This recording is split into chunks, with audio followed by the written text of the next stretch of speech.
Hello and welcome to PMO Advisory. My name is Dr. T. Wu, CEO of PMO Advisory. Today I'm going to turn my attention to a very common problem in project management called scope creep. Scope creep occurs when the project changes some areas of their requirements, their features, without thorough deliberation, and depending on the project environment, without formal approval. Now, you could imagine change in scope actually occurs quite common. Customer change their mind, changes in the marketplace.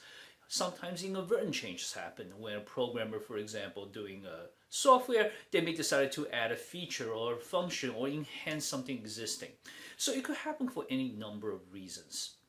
The challenge is, of course, how to avoid scope creep.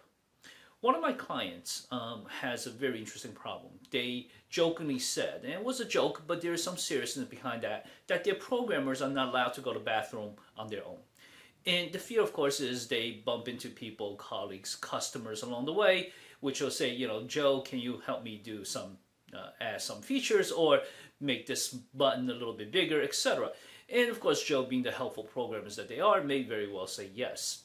And so their fear, and happened many times in this organization, that their programmers are really not allowed to go to the bathroom by themselves, because if you have a second person, at least that voice of reason could say, hold on a second, let's bring it to the change control board. How do you prevent scope creep, or at least reduce the tendency for scope creep? I think it starts a little bit with the project management processes. First of all, does your project have a change control process?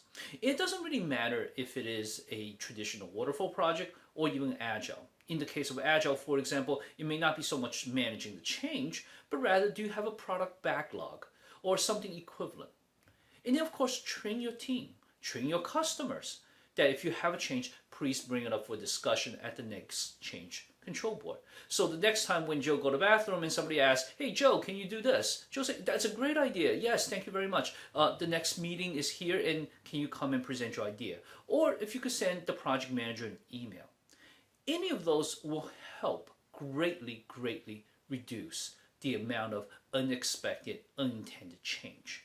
So it starts with really the process, then training, then communication, and making sure that people abide by the process. And by doing so, next time hopefully the gathering is more at the water cooler instead of at the bathroom. Thank you very much.